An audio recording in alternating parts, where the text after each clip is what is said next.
I'm Mercedes, here to tell you a little bit about Anchor.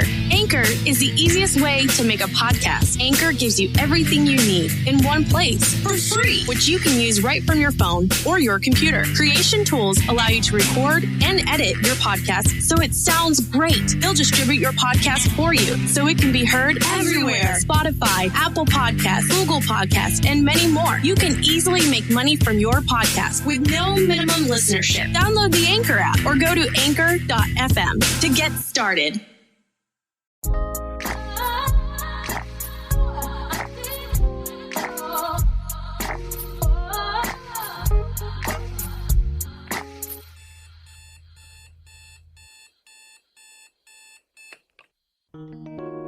When you're living in the moment, you never realize the harm that's been done. But the memories of what has been can haunt you for a lifetime. Although you may be healing, there are always remnants of a jilted past that attempt to find its way back to you. Guard your soul with everything you've been given. Be free.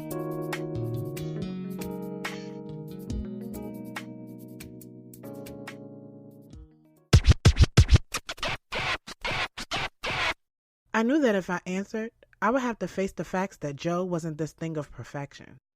So far, he had been something like a fairy tale, and I can't lie, I wanted to stay just like that.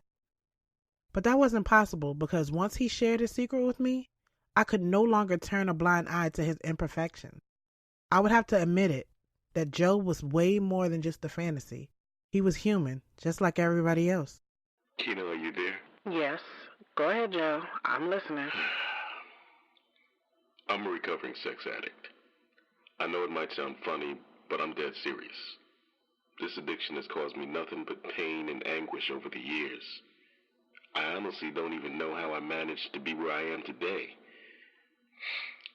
I've done things I'm not proud of, Keena. Not anything illegal, but, morally wrong. Never in my wildest dreams did I imagine it would completely take over my life, but it did. I didn't know what to say. I mean, I had heard about people with sex addictions. Hell, I even joked about the possibility of being a sex addict myself, but I had never come in contact with someone who actually considered themselves a sex addict. It was mind-blowing. For me, sex was like everything, but not to the point where I couldn't function or felt like it was taking over my life. I mean, I wasn't fucking myself with cucumbers or nothing crazy like we saw on TV, but I definitely wasn't opposed to a good nut. That shit had me second guessing my damn self. Like, shit. Was I a sex addict too? Keena? Hello?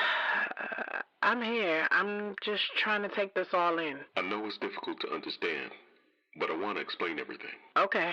I was introduced to sex at a young age. My older sister's best friend Nina took my virginity when I was 12. She was 16. At the time, I didn't realize there was anything wrong with that. I was just happy as hell to be getting my little rocks off.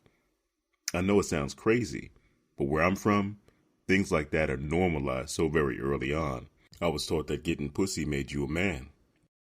She introduced me to some wild shit, but she had a way of making me feel like what she and I shared was special, our special little secret. For whatever reason, that really sparked my intrigue about sex.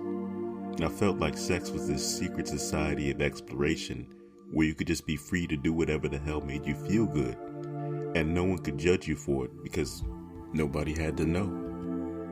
By the time I was 16, I was fucking her friends, her cousins, everybody, engaging in threesomes, orgies, going to swingers parties, drinking, popping pills, you name it, and I was doing it, all before my 18th birthday. Once I got a taste of that sexual freedom, I never looked back. I knew I didn't want to be with just one woman. I had a desire to indulge in many delicacies, but it had to be done in private. No one could ever know about my lifestyle. I came from a very decent and well-respected family, and I knew if they found out about what I was doing, I'd be disowned. So to stay off their radar, I started dating a woman named Brenda. She came from a well-to-do family, very nice-looking and wholesome. My parents loved her, and so did I. She had me feeling like I could leave all that crazy sex shit alone and just focus on her. And for a while, I did. I just knew she was the one. I proposed to her on my 30th birthday. You know, I felt like it was time for me to grow up. I felt like I was ready. But as the days crept closer to the date, I started getting anxiety. I needed to take the edge off, so the night before the wedding, I had part 2 of my bachelor party. Went to the strip club with the fellas, had a couple drinks, popped a few pills, and before I knew it, I was at some low-key orgy party fucking any woman I could get my hands on. The next morning, I wake up to a text from Brenda with a video attached. The video was me at the orgy party fucking some chick raw, and the message attached said the wedding is off, the worst fucking day of my life. I mean, I wanted to tell Brenda that it wasn't just a last night of freedom thing, and that I genuinely had a problem, but nobody wants to hear that, especially not on their wedding day. My parents definitely didn't want to hear it. They were so embarrassed and ashamed that the wedding was called off. They had been inviting all types of family members and bragging about their perfect son and daughter-in-law to be. I fucked everything up. Not to mention, Brenda shared that video with them also. They haven't spoken to me since.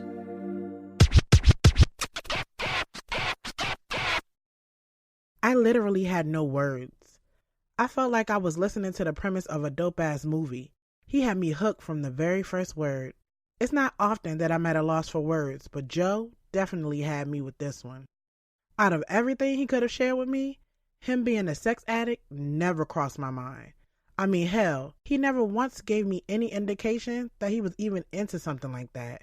He was always the perfect gentleman. I would love to tell you that this incident made me change my ways, but it didn't. It only made things worse. It wasn't until I ran into Nina again a few years back that I decided I needed some help. That was a little over 5 years ago. I bumped into her randomly. I think I ran inside a pharmacy to grab some new razors or something, and I saw her there refilling her prescription. I hadn't seen her in years, but she looked funny. I couldn't explain it, but it was just something off about her. She looked uneasy when she spotted me, like she didn't want to talk. So I said my pleasantries and kept it moving. But once I got to the line to make my purchase, I felt a tap on my shoulder. It was her. She looked me dead in my eyes, I swear to God. Hey, Jay, and she says, if you haven't been checked yet, you might want to be. I'm HIV positive. Then she just grabbed her prescription and rolled out like it was nothing. I didn't know what the hell to do. Part of me wanted to cry, part of me wanted to slap the shit out of her, part of me was skeptical, like it had been years since we were together. Could I have had it all this time and didn't know? I kept telling myself that I was okay and I couldn't have it because I'd been to doctors a million times since then. But I never really felt the need to have an STD or AIDS test done, so the possibility of me having it was very real. That scared the hell out of me. I scheduled an appointment with my doctor, and waiting for those results was like the longest 3 days of my life. I swear I went through all the phases of death. First I was in denial, then I got angry. It was just too much. Once I got the call to say I was negative, I never prayed and thanked God so much in my life. I felt like I was given another chance. Joe went on to tell me about the friends and family who told him to just pray it away. And not for nothing, because I do believe that prayer changes things, but addiction is real. We got to stop telling each other to just pray. It's okay to seek professional help. And then there were the others who just laughed it off, of course. To them, it was like, nigga, you just love pussy. Everybody love pussy. But they didn't realize it was way deeper than that. He didn't just love pussy. He needed it and would get it at any cost, no matter how many lives he ruined in the process. That was a problem. A real problem that no one seemed to understand. After hitting a few dead ends, Joe finally went to see a therapist who recommended a Sex Addicts Anonymous program. He told me it was the smartest decision he's ever made. He had been celibate for 5 years and said he wanted to wait until he got married before having sex again. He also mentioned that he's generally only triggered during really stressful situations. Like I mentioned before, Joe was a new entrepreneur. Hello, stress? Is that you? Oh, wow. Well, you're starting a new business, and that has to be super stressful. How are you dealing with things right now? Well, I'm taking it one day at a time. I'm in contact with my sponsors.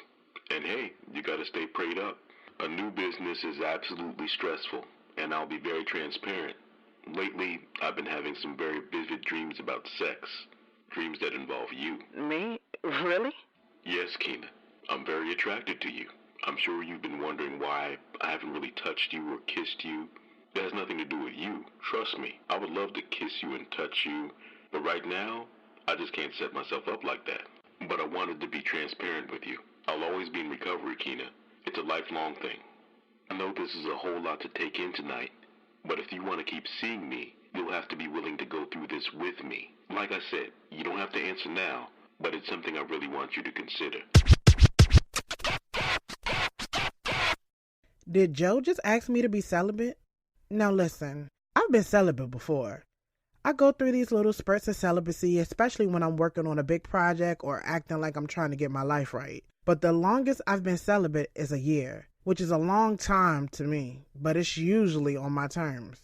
I knew I wasn't at the point in my life where I was ready to just give up sex cold turkey, especially with his fine ass looking into my eyes, holding my hand and smelling all delicious.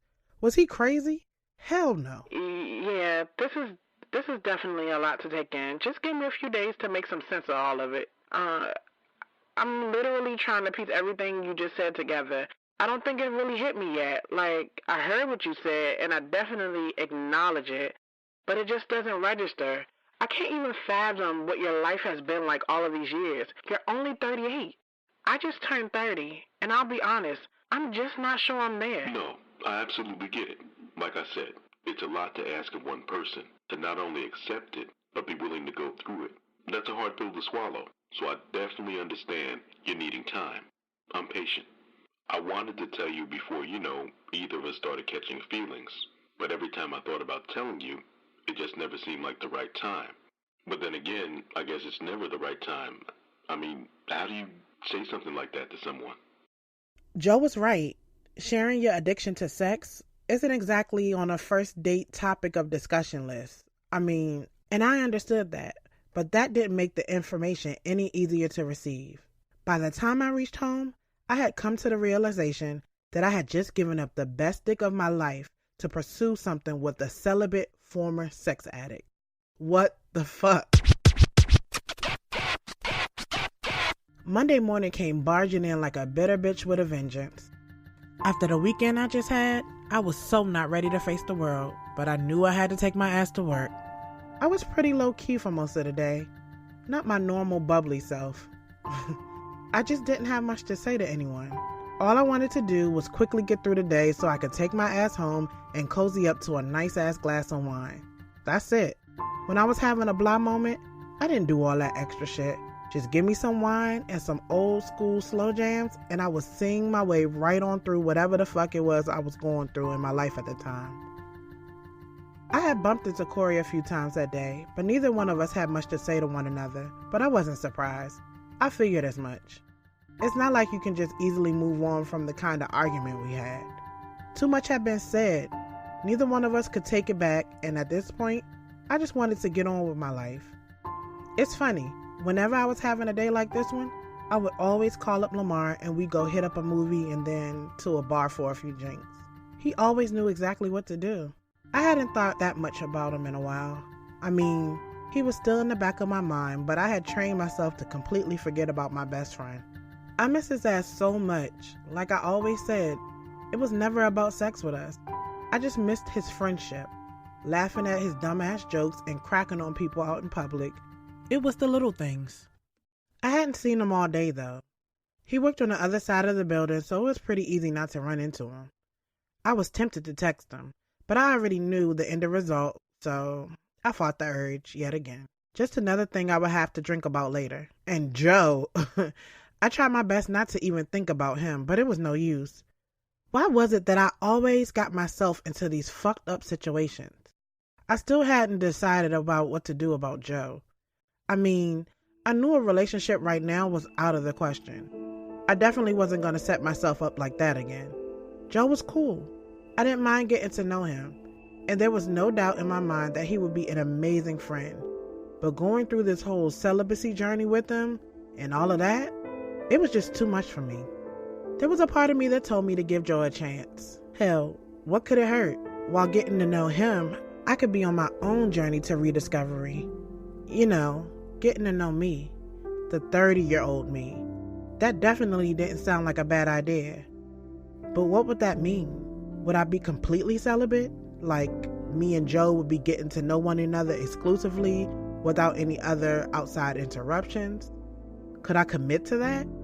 Shit, I mean, I could try, but if I was gonna do this, it had to be on my terms.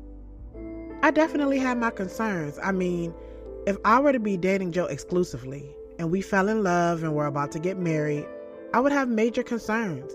He cheated on his fiancée the night before their wedding. Who's to say that wouldn't happen to us? Like, I needed answers. I couldn't see myself being in a marriage or relationship where I was constantly on edge, wondering if my man was out randomly fucking other women. What if I couldn't be enough for him? How do you rectify that? Is there a rectification for that? Or do you just give it over to the Lord and hope for the best? Cause listen, that shit, it just ain't gonna work. So when I finally received a text from him, I was ready to say everything I had been thinking. Good afternoon, beautiful. I hope your day is going well. It is. Thanks. Joe, we need to talk in person. Somehow I knew you were going to say that. Are you free on Friday, 6 p.m.? Sure. Where? I'll pick you up. I'll take you to one of my favorite spots. Cool. I was so busy texting Joe that I didn't even realize Lamar was right next to me. I was walking down the hallway headed to the break room when he crossed my path. I could feel his eyes on me, but I didn't look up right away. I mean, what comes after the eye contact? You okay? Yeah, I'm fine. Why? You just look weird. Like there's a lot on your mind or something. Nothing more than usual. I'm good. Yeah, okay. You're lying. I'll be fine. I just need to eat something. I'll be good. Okay, if you say so. I do. Was that a hint of concern? Lamar hadn't said more than 2 words to me in months, and now all of a sudden he was asking if I was okay. What did it matter now? Look, I didn't mean to get all in your business. I just noticed your expression, that's all. Look, I appreciate the concern, but I'm fine, Smith. Okay. You know no matter what happens, I still care about you, Matthews. That's not gonna stop.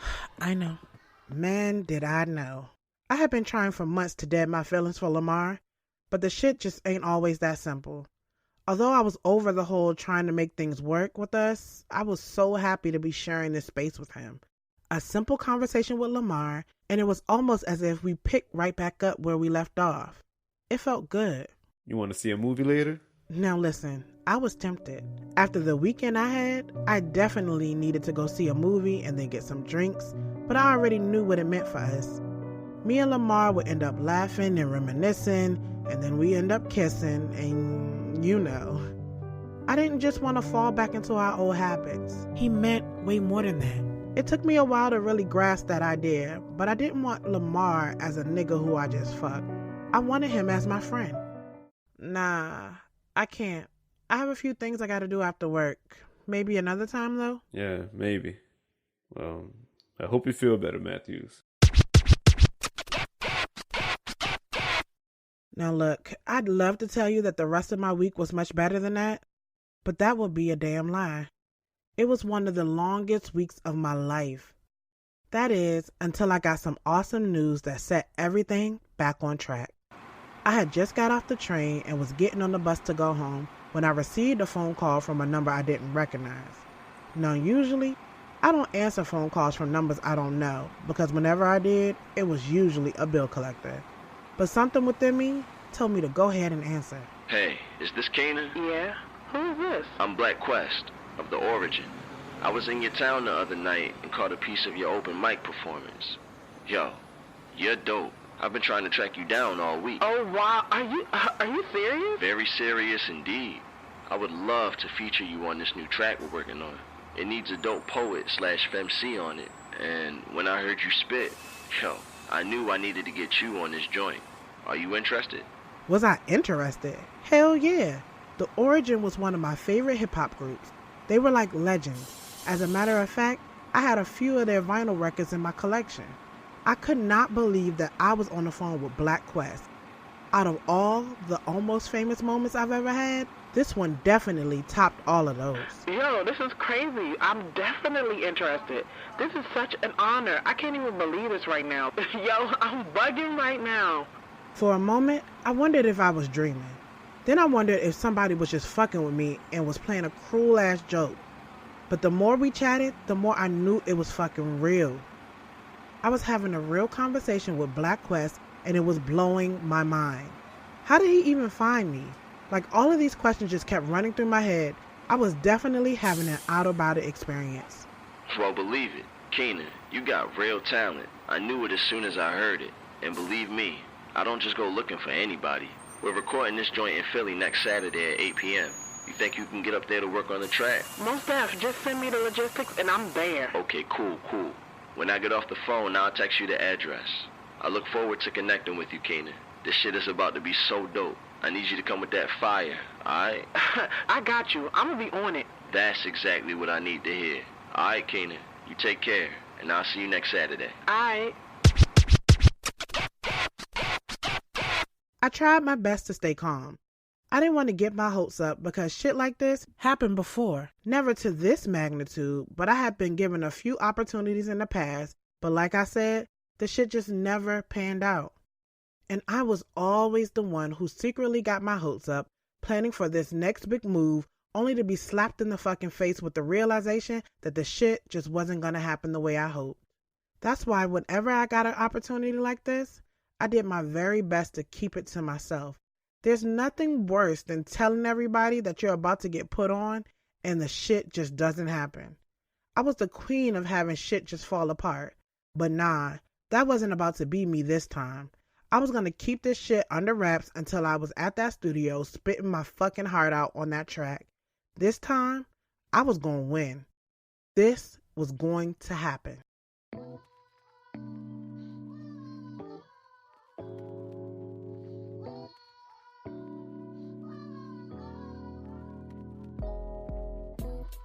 Thanks for listening to this week's episode.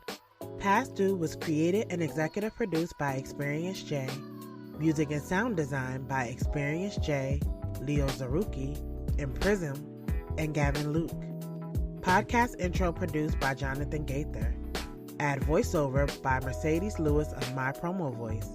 Past Due was written by Experience J, starring Experience J, with an ensemble cast played by Hubert Williams, Jada Warlock, Rodney R.J. Wing. Shout out to our 2 superfan voiceovers, Kim Jones and Markivia Bell. Musical artists featured on this episode include Fox Morrow.